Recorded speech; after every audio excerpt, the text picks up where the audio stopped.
Presenting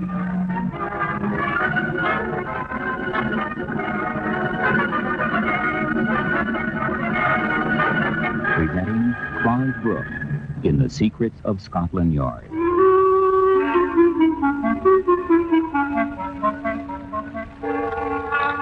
How do you do? This is Clive Brooke. Well, I'm glad to be with you again to keep our rendezvous with the macabre. I've called today's episode The Case of the Hunted Hunter. Whenever public attention is focused on the flight of a notorious criminal, some people admit to some sympathy for the hunted. My advice is don't waste your tears. For in most cases, the man who is being hunted deserves his fate. I think you'll agree with me when you hear today's story of the hunted hunter.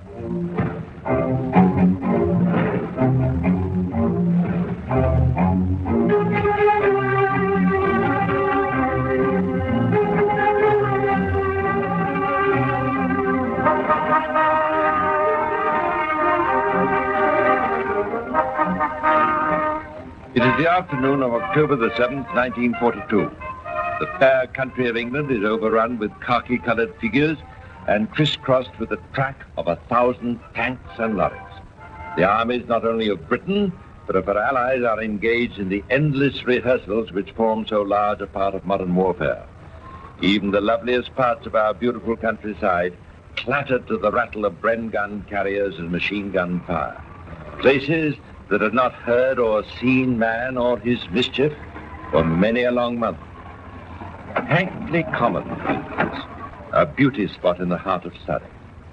Down one of the leafy lanes comes a crew of Marines aboard a Bren gun carrier.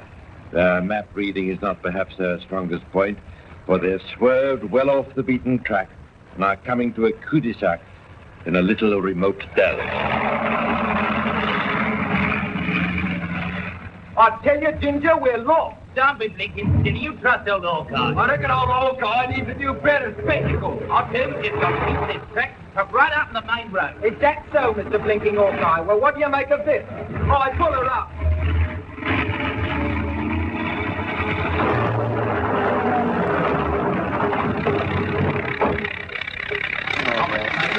I'll say you made a mistake. Heaven knows we'll have to reverse the carrier to get out of here. Well, you can back it up round by the side of those bushes. Okay. Ain't it beautiful? I wish we could spend the afternoon here. That's right, we'll have a picnic. I'm sure the sergeant won't mind. Cheer up, let's get going.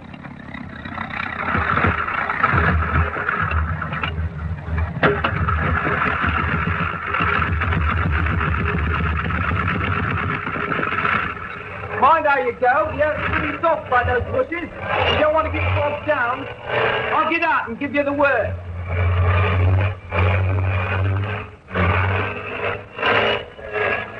Slowly. All right. Another 2 feet. That's it. Oi, what is it? Stop for a minute. Look at that. Where? Sticking out of the ground where the track has turned it up. It's a human arm.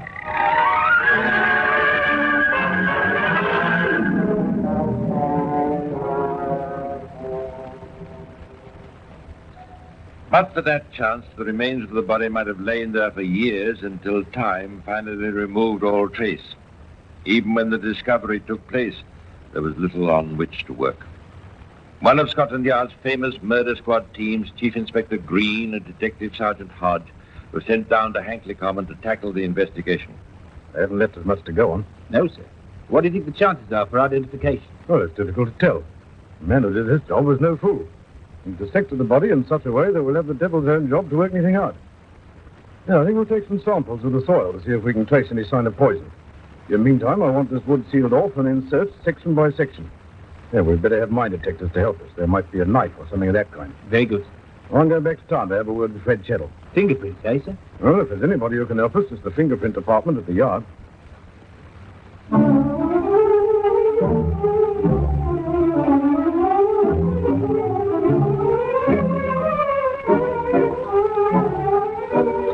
Superintendent Fred Chettle was baffled.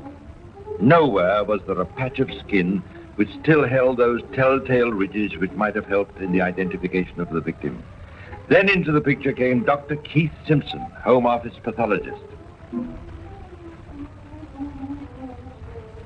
I have based my investigation on the small sample of hair with which I was supplied. The hair belongs to a woman, or rather a girl in her late teens. Naturally blonde hair, dyed brown, and bleached again. I should say it was worn in some short hairstyle, probably a bob. Meantime, back at Hankley Common, Chief Detective Inspector Green was leading an intensive search. Scotland Yard had decided that this was a case of murder, in the belief that a body rarely gets buried among the soil of a remote woodland dell for innocent reasons. Whoever had hidden the body and committed the murder had known these woods well, for almost every trace of the victim and the crime had been covered up. Almost every trace, but not quite.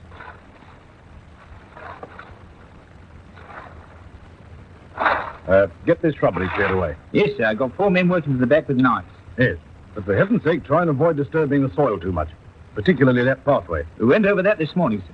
I've taken impressions of some of the footprints. Good. Now, let's go over everything we found so far. First of all, sir, there's this little crucifix. Yes. Probably worn by the girl. Then we found these pages from the Bible and a few sodden bits of letters. Any luck with deciphering them? No, sir, I'm afraid the rain has practically washed the writing away. Then we came across this bit of card. Part of an identity card, isn't it? Yes, sir, I've had that checked with the yard and the samples tallied. Unfortunately, it's just a piece of the corner, and so far we've not found any more. Oh, come over here. Oh, what's that? Sounds as though they found something, sir. Oh, come on. Run over here, sir, around the back of those bushes. All right, we're coming. There we are, sir. Yes, what in heaven's name? It's some sort of hut. More of a shelter. It's made of woven saplings, sir. Very neat job. Yeah, I'll tell you what it is. It's a wigwam. My boy's a scout, and they teach him to make this sort of thing. I doubt if they can make it as well as this one, sir. It's really a beautiful job of work. Yeah, there must be some sort of expert in this country who can tell us something about wigwams. I'll get in touch with the yard. And from the hundreds of different experts who are at the disposal of Scotland Yard came a man who was, believe it or not, an expert on wigwams. He was motored down to Hankley Common post-haste, and after examining the structure carefully, said to Detective Inspector Green, The work of a Cree Indian. Cree Indian? What in heaven's name was he doing on Hankley Common? what indeed? Meantime, from the other fragments of evidence, Scotland Yard was starting to piece together the trail which had been so carefully concealed. To the police laboratory went the stained and sodden letters. The bit of identity card was traced to its office of origin. Questions to every person who lived, worked, or moved near Hankley Common. A blonde girl, bobbed hair, a Cree Indian. Yes, I remember seeing a girl like that. She lived in the woods for several months, it'd be. And I was out late at night on my business. Oh, what business? Well, sir, I do occasionally take a little walk at night. Oh, all right, I know. Poaching. Still, never mind that. I'm concerned with something a lot more serious. You say you saw this girl? That's right, sir. Not often, mind you. She was cunning like. Didn't like herself to be seen. Kept herself hidden. There was a man with her. He was a soldier. Oh, you mean he wore battle dress? That's right, sir. But it weren't like our lads wear. Different, somehow. Oh, how do you mean, different? Well, sir, it were more classy like. And this soldier fella, he weren't English. You mean he was colored? Well, he weren't English. But he were real smart. And I only saw him twice, and it were by accident. He was standing over there by that tree. Quite still like. Just like on the movies. Like, a Red Indian.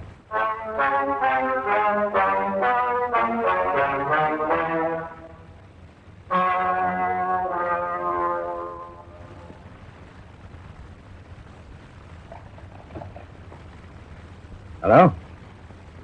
Is that Canadian Army records? This is Detective Inspector Green of Scotland Yard. Yeah, I want your assistance. Yeah, you had a camp near Godalming in the winter of 1941 and the early spring of the following year. Yeah. Well, I'd like very much to have from you a roll of all the personnel stationed at that camp. And in particular, I'm interested in any soldier of Indian parentage. Yeah, that's right. Ah, good. Tomorrow morning. Right. Thank you very much.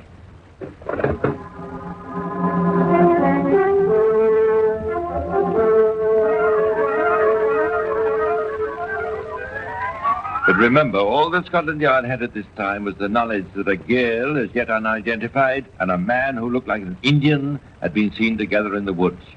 But now all the resources of the Yard were devoted to finding an answer to the question, whose body was it that had lain in that dell at Hankley Common? Yes, that's right, sir.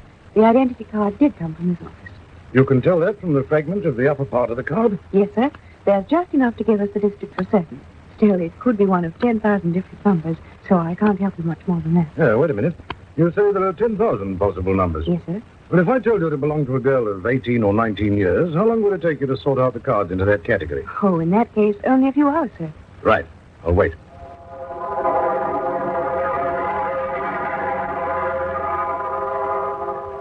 And so, almost by the time the report had come in from the Canadian Army Records Office, Scotland Yard had managed to identify the body as that of Joan Pearl Wolfe, a 19-year-old girl who had run away from home and who had disappeared.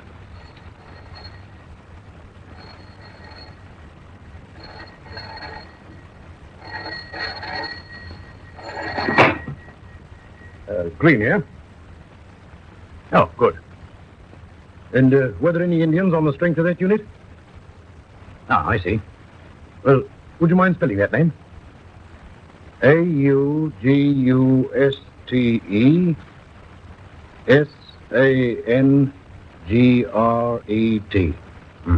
And where's he now? Oh, thank goodness he hasn't gone overseas. Yes, I should like to see him. Oh, well, if he's as near as that to London, perhaps we can bring him into the Yard for a little talk. Yes. All right, then.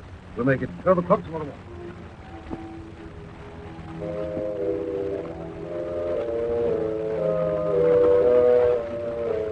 You were stationed at Godalming last year? Yes. Did you know a blonde girl? Yes. Did you live with her in a wigwam you constructed on Hankley Common?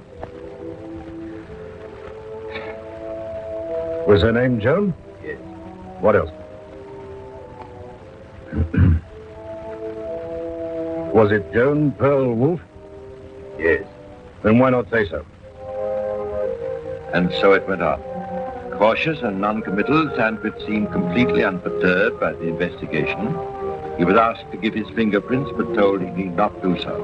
Without a word, he thrust his hands deep into his pockets. That was that. The Yard had not enough evidence to charge him, so he went back to his unit. However, Green was convinced that provided the woods could yield sufficient evidence, Sandwich would prove to be the killer. The hunt for evidence was on.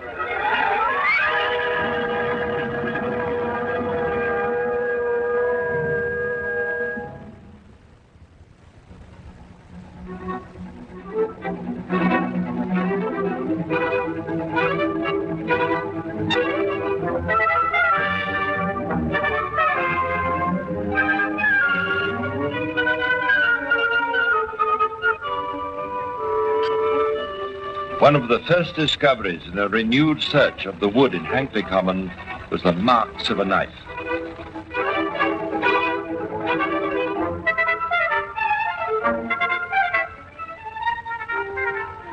Well, rather a strange shape, isn't it? Yes, sir, just like a parrot's beak. Where did you find those knife marks? Several places. All over the wigwam. Oh, we'll take an impression of these knife marks and let Dr. Simpson have them. I'm going to have a talk with him.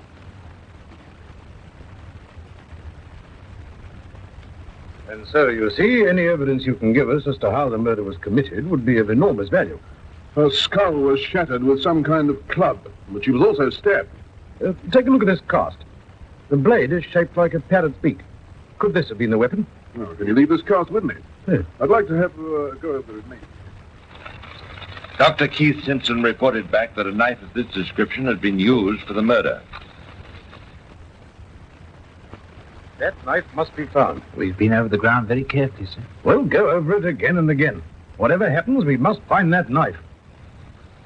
The woods were searched again. Then, following a fresh line, Green ordered Sandwich barrack room to be searched. A number of his companions were brought in for questioning. With a blade like a parrot's beak? Sure, I remember a knife like that. Funny you should come to mention it. I didn't know Sangret very well, but one afternoon I walked out to the wigwam he had built in the woods. I saw the knife stuck in a tree. The only reason I was there was I had to get Sangret back. He had been absent without leave. There was a girl with him there. No, I've not seen the knife since. Why? What's up? By this time, a fresh unit was occupying the barracks where Sandquist had been stationed. A squad of men were put to work to search every inch of the ground near the huts. And finally, they found the knife in the bend of a toilet drain under the floor of one of the wash houses. Dr. Keith Simpson, the pathologist, came down to the dell of Hankley Common and in the twilight of an October evening carried out a dramatic experiment. We found this club in the woods. We have reason to think it may have been used by Sangrid. Now, here's the knife. First of all, I'd like to match the knife against the mark in the tree. And then, Dr. Simpson, I'd like to match the club and the knife against that reconstruction you have of the girl's skull. I see. All right, then. Well, let's make a start.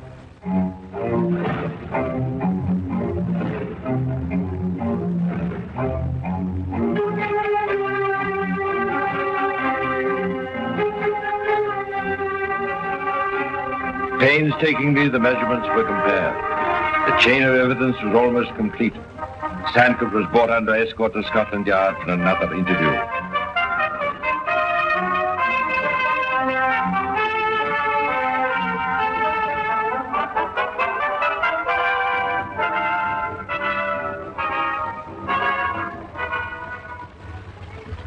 Now, Sangrid, I want you to take a look at this. You see this club? Yes. Have you ever seen it before? No. You've never touched this club in your life? No. Well, in that case, you'd have no objection to giving us your fingerprints. That would be conclusive proof, wouldn't it? Will you allow us to take your fingerprints? Yes. Good. In point of fact, the club had been carefully wiped long ago. There was no trace of a fingerprint on it. Inspector Green knew that, and Sandquist knew it too. What Sandquist did not know was that Green had another reason for wanting those fingerprints. No sooner had they been given than a photograph of them was on its way to the headquarters of the Royal Canadian Mounted Police. From Canadian fingerprint records came a radio message in reply. August Sangray, 4 times convicted in 12 years for crimes of violence. Last offense, September 14, 1938. Threatening to shoot a woman. And so Sandquist was taken to the dell in the woods on Hankley Common. By now it was winter, and the trees stood bare. The frozen earth rang under his infantry boots. His face showed no expression as he was taken along the woodland paths. His step was sure, and he seemed confident that he could make no mistake. Now, Sangrid, you see this wigwam? Yes. You made it? Yes. You lived in it with Joan Wolfe? Yes. This cooking fire, she made food for you? Yes. And this picture cut in the wood, she made this? Yes. Our little grey home in the West. You lived here happily? Yes. You never had a quarrel? No. No quarrel. Always peace? Yes. You see that path over there, Sangrid? Yes. If you follow it for 30 yards, you'll come to a clump of bushes. Just there, we found her body, or at least all that remained of her body. We believe that she ran down that path. She ran in terror. Somebody had stabbed her. She was trying to escape from him. The man who stabbed her hunted her down that path. He caught up with her by those bushes. He hit her with his club again and again. She stumbled down among those thorn shrubs. He went on beating her until she was dead. Come on down there. I'll show you where it happened. No. That way no good. That way we never go. No good to go down that way. Are you afraid? Afraid of no man. What are you afraid of? Ghosts? No good to go down that way. You go. I wait here. He stood rigid and stubborn at the top of the murder path. Nor could he be persuaded to walk that way.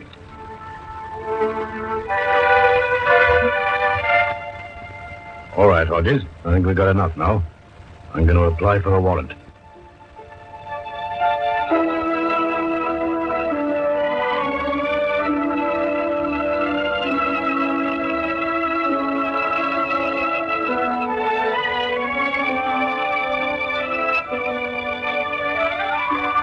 And so, a few weeks later, Sandquist stood in the dock at Surrey Assizes into the murder of Joan Pearl Wolfe. Listen to me, sir. Handwritten in pencil on the side of this crude wigwam were these words. In the midst of all thy glory, cast a look of pity upon all who are suffering against life's difficulties, separated from those they love, the lonely and the friendless. Did you write those words? No. Did Joan Pearl Wolfe write them? You cannot write, can you, Sangre? No. But those words were read to you. Yes. Why were those words written? Because you'd quarreled with this girl?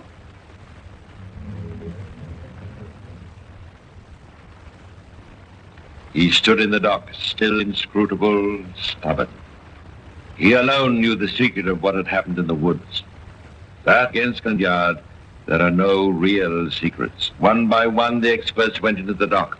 Simpson, the pathologist, Phil, the fingerprint expert, and Green of the murder squad. Together, they built up the story of how this strange 28-year-old tribesman had met this 19-year-old convent-educated girl. How they lived together in the woods and how they had quarreled. From a tiny crucifix, a footprint, and a piece of bone, they built up that awful picture. The hunter pursuing the girls with the sheltering trees, a skirt caught in a thorn bush, a stumbling feet, and then his merciless attack. He had used all the skill of generations upon generations of hunters to conceal his deadly work, but that skill had not been enough, and so he stood there in the dock watching the jury as they filed back to give their verdict.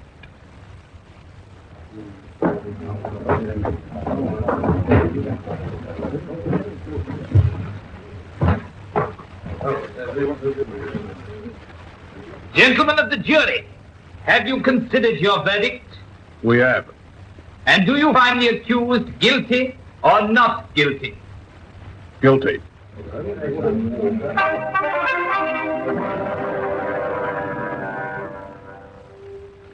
He did not flinch when he heard the verdict.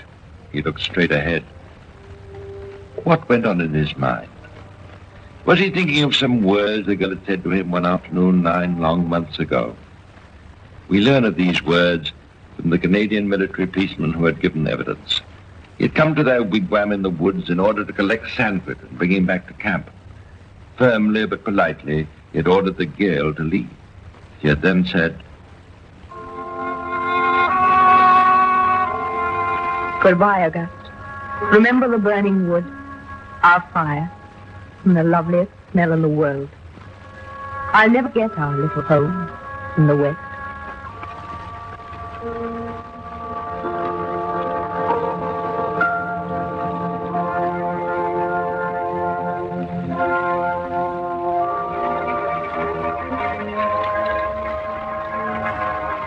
And so Sandford had gone back to camp. But one evening he had returned to his home in the woods and to the blonde girl with the short bobbed hair. Perhaps it was late night. Maybe they talked and quarreled. Come here. Don't let's quarrel. I promise you I'll never go away. August, what are you doing with that? What are you doing with that knife? Now, don't be silly. August, give away. What are you going to do? August, put down that knife.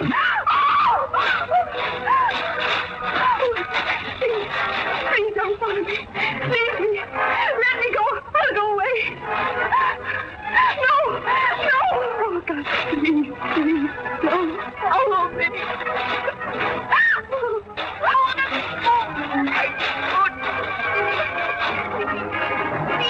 Put it down.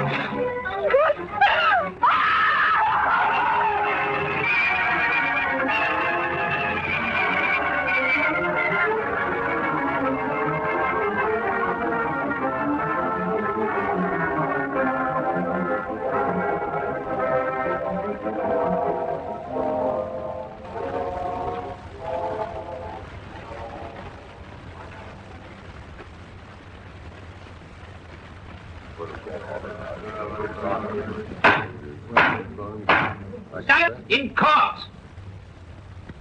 Auguste Sangre, the jury found you guilty of this terrible crime. And the sentence of the law which I have to pronounce upon you according to the statute is this, that you, Auguste Sangret, be taken to the place from which you came, and that from thence you be taken to a place of execution, and that you be hanged by the neck until you be dead. And may God of his infinite mercy have compassion on your soul. So ends the story of Auguste Sangret. Next time you read in your newspaper of a criminal being hunted by the police, don't think of the criminal.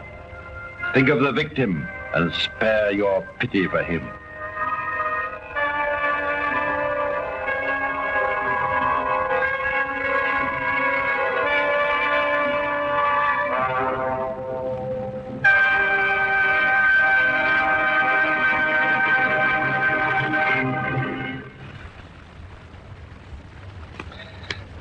Well, that's all for now. I'll be joining you again soon to tell you some more of the secrets of Scotland Yard. Until then, this is Clive Brooks saying goodbye and pleasant dreams.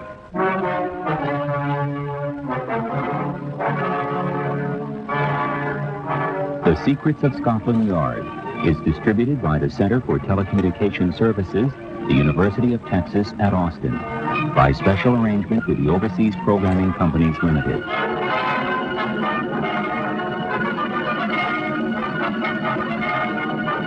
This is the Longhorn Radio Network.